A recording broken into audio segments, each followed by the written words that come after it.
From translation, NIV New International Version. This 51 day of the year.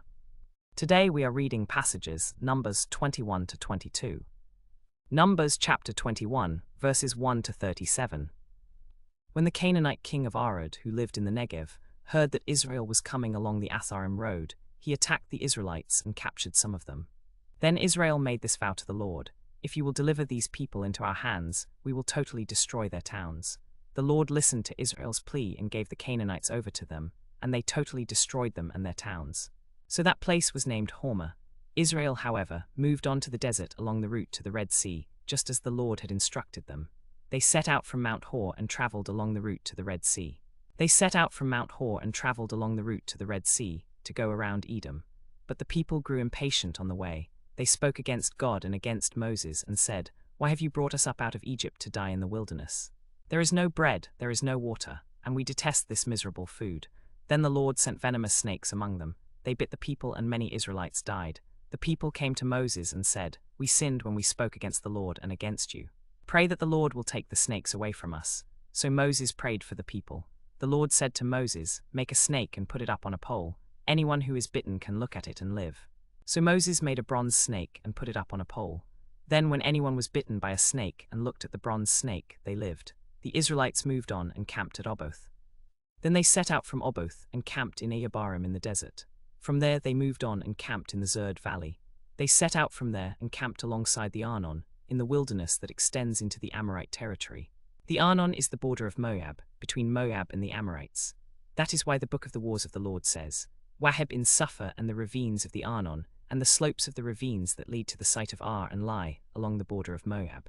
From there they continued to Beer, the well where the Lord said to Moses, "Assemble the people and I will give them water." Then Israel sang this song: "Spring up, O well. Sing about it, about the well that the princes dug, that the nobles of the people sank with the scepter, with their staffs."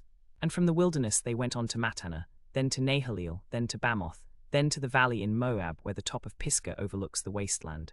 Israel sent messengers to Sihon king of the Amorites, saying, "Let us pass through your country.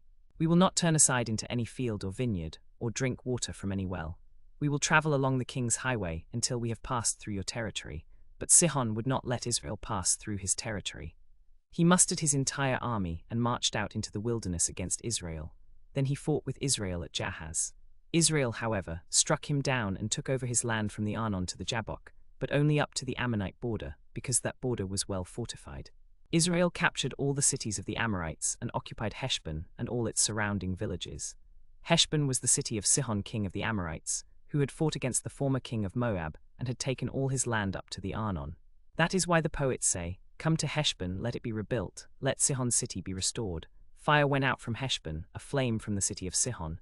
It consumed Ar of Moab, the citizens of Arnon's heights. Woe to you, Moab! You are destroyed, people of Chemosh. He has given up his sons as fugitives, and his daughters as captives to Sihon the Amorite, but we have overthrown them. Heshbon is destroyed all the way to Dibon. We have destroyed Nophah and Medeba as far as Dibon. So Israel settled in the land of the Amorites.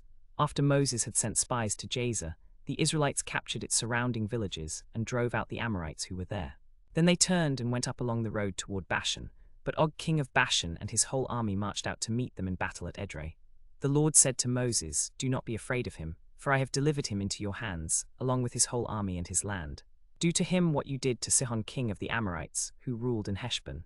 So they struck him down, along with his sons and his whole army, leaving them no survivors, and they took possession of his land. The Israelites moved on and camped in the valleys near Beit Peor. Then they set out from Beit Peor and camped in the slopes of Mount Nebo in the land of Moab. Numbers chapter 22, verses 1 to 41. Then the Israelites set out and camped in the plains of Moab across the Jordan from Jericho. Now Balak son of Zippor saw all that Israel had done to the Amorites, and Moab was terrified because of the people, since they were numerous.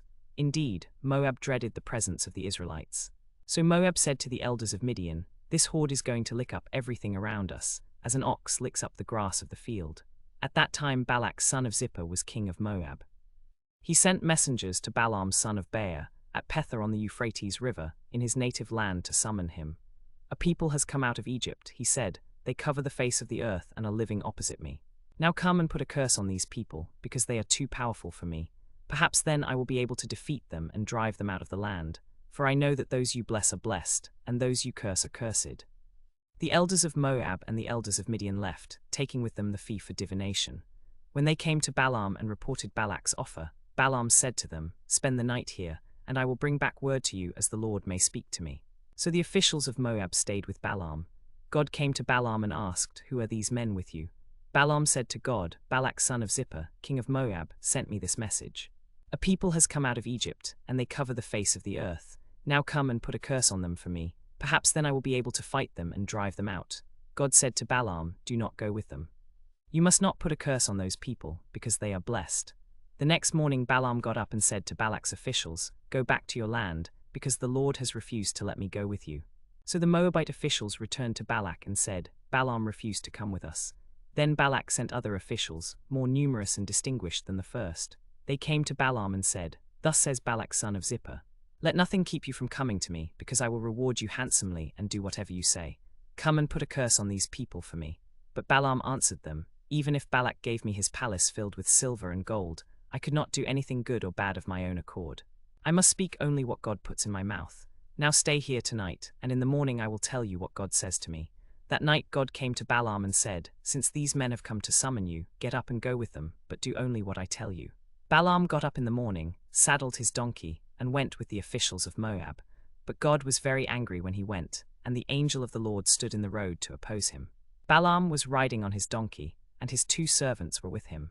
When the donkey saw the angel of the Lord standing in the road with a drawn sword in his hand, it turned off the road into a field. Balaam beat it to get it back on the road. Then the angel of the Lord stood in a narrow path between 2 vineyards, with walls on both sides. When the donkey saw the angel of the Lord, it pressed close to the wall, crushing Balaam's foot against it. So he beat the donkey again. Then the angel of the Lord moved on ahead and stood in a narrow place where there was no room to turn, either to the right or to the left. When the donkey saw the angel of the Lord, it lay down under Balaam, and Balaam's anger was kindled. He beat the donkey with his staff. Then the Lord opened the donkey's mouth, and it said to Balaam, "What have I done to you that you have beaten me these 3 times?" Balaam answered the donkey, "You have made a fool of me. If I had a sword in my hand, I would kill you right now." The donkey said to Balaam, "Am I not your own donkey, which you have always ridden to this day? Have I been in the habit of doing this to you?" "No," he said. Then the Lord opened Balaam's eyes, and he saw the angel of the Lord standing in the road with his sword drawn. So he bowed low and fell face down. The angel of the Lord asked him, "Why have you beaten your donkey these 3 times?" "I have come to oppose you because your path is reckless toward me.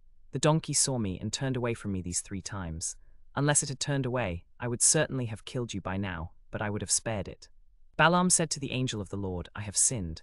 I did not realize you were standing in the road to oppose me. Now if you are displeased, I will go back." The angel of the Lord said to Balaam, "Go with the men, but speak only what I tell you." So Balaam went with Balak's officials. When Balak heard that Balaam was coming, he went out to meet him at the Moabite town on the Arnon border at the edge of his territory. Balak said to Balaam, "Did I not send you to summon you? Why didn't you come to me? Am I really not able to reward you?" "Well, I have come to you," Balaam replied, "but I can't say whatever I please. I must speak only what God puts in my mouth." Then Balaam went with Balak, and they came to Kiriath-Huzoth. Balak sacrificed cattle and sheep, and gave some to Balaam and the officials who were with him. The next morning Balak took Balaam up to Bamoth Baal, and from there he could see the outskirts of the Israelite camp.